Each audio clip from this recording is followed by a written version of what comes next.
If you've ever had an HOA try to control your life, you're going to want to hear this to the end. And if you like wild stories where justice comes in the most unexpected way, make sure to hit that subscribe button right now, because this is the story of how the HOA took my road without asking, and I made every one of their cars disappear without leaving a single trace. And it all started on what should have been a normal Tuesday morning when I walked outside my house with a cup of coffee and found a brand new sign bolted into the ground at the edge of my driveway. A sign that read, "Private HOA property. No entry without permission." And I stood there blinking in disbelief because I never signed up for any HOA. I never agreed to any shared covenant, and the gravel road that ran past my house was mine, legally purchased with the property, maintained by me for years at my own expense, salted in the winters and graded every spring. And suddenly there was this smug little metal sign with bold black letters telling me that I now needed permission to access the road that literally connected to my garage.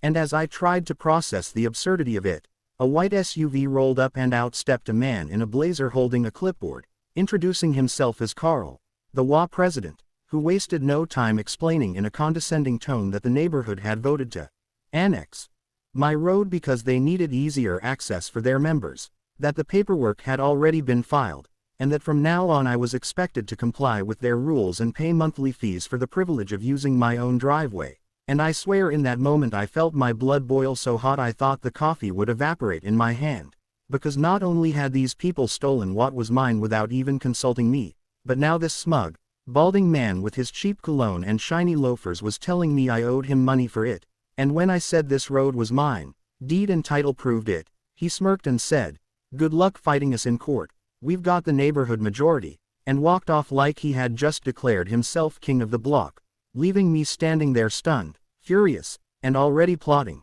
Because what Carl and his little HOA army didn't know was that I wasn't the type to roll over. I was the type to quietly sharpen my knives in the dark until the time came to strike. And strike I did, but not in any way they could have ever expected. Because the truth is, while I may look like just another homeowner, my past is anything but ordinary. I had spent 10 years working in logistics security for high-end car dealerships, meaning I knew every trick in the book when it came to moving, disabling, and hiding vehicles. And when I left that life behind I kept not only the knowledge but also a network of contacts who owed me favors, people who could make things vanish without a paper trail. And as I stood there staring at that arrogant new sign I realized I had the perfect set of tools for the most poetic kind of payback. But first I had to play along, had to make Carl and his HOA minions think I was beaten, because only then would the sting of my revenge really sink in. So I spent the next 2 weeks nodding politely when their board members came by to hand me copies of their ridiculous rules about lawn height and mailbox color, even writing them a fake check for the first month's HOA dues just to make them believe I was caving in. And all the while I was quietly gathering intel, noting who drove what cars, where they parked them, when they left their houses and when they came back, building a mental map of their entire automotive ecosystem. And when I was done I had every detail I needed, right down to the fact that Carl drove a smug little silver Lexus that he liked to leave parked at the curb overnight as if to flex on the rest of the neighborhood. And the vice president, a woman named Sharon who lived 3 houses down, drove a massive black Suburban plastered with HOA proud stickers, while the treasurer, an accountant named Don, had a cherry red BMW he babied like it was a newborn. And by the time my plan was ready I knew exactly what to do. Because here's the thing about HOAs. They thrive on control, they live for the ability to dictate the tiniest aspects of your life, and nothing would send them into a tailspin faster than having that control shattered in the most embarrassing way possible. So one quiet Friday night, when the sky was clear and the moonlight was dim, I made my move, pulling on gloves, sliding my phone into a Faraday pouch, and heading down the road I supposedly no longer owned, where I began systematically disabling, towing, and relocating every single one of their precious cars, using equipment I still had access to from my old job, along with the help of 2 friends who owed me favors from back in the day.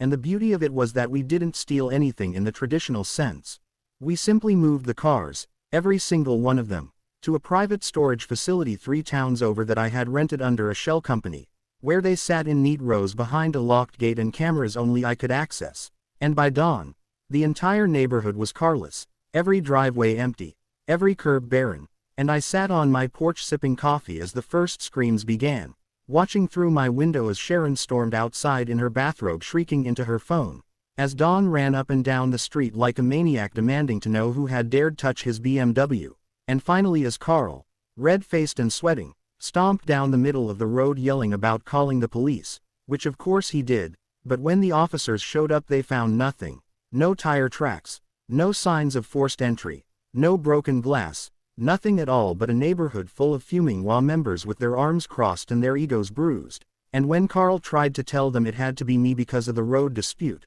I simply smiled, invited the officers inside, showed them my deed and my security cameras, which conveniently showed nothing unusual, and reminded them that I'd been home all night, which was technically true because I had carefully kept myself out of frame while my friends handled the heavy lifting, and the officers left with nothing to go on, leaving the WA sputtering with rage. And that was only the beginning, because for weeks I let them twist in the wind, forced to carpool, to rent, to walk, to call tow companies and insurance adjusters only to be told there was no trace of their vehicles anywhere, and every time I passed Carl on the street I gave him the sweetest smile, watching the vein in his forehead pulse with suppressed fury, until one night, when he finally snapped and confronted me in front of several neighbors, jabbing his finger in my chest and shouting that he knew I was behind it, that I'd pay for humiliating him. I leaned in close and whispered just loud enough for him to hear, "Maybe you shouldn't have taken my road without asking," and the look on his face was worth every ounce of effort. But here's the twist he never saw coming. I hadn't just moved their cars to spite them. I had been carefully gathering evidence the whole time, documenting every shady thing the WA board had done, every misuse of funds, every lie about annexing property, and when the time was right I delivered a neat little package of documents, recordings, and photographs to the county clerk and the local paper, blowing open a scandal that not only dissolved the WA permanently but also left Carl and his cronies facing serious legal trouble. And only after that, when the neighborhood was free of their tyranny and the road officially restored to my ownership, did I quietly return the cars, every last one of them, untouched, with full tanks of gas, parked neatly in front of their houses like they'd simply been gone on vacation. And the stunned silence that fell over the street that morning was sweeter than any apology, because though they never admitted it, every one of them knew exactly who had done it, and none of them dared cross me again, because they had learned the hard way that you don't steal from a man who knows how to make things vanish. And as for me, I learned that sometimes the best revenge isn't just about payback, it's about reminding the people who think they hold the power that the real control lies with the one who knows the rules better than anyone else, the one who can turn their arrogance against them. And that's exactly what I did when the WA took my road without asking, and I vanished every one of their cars.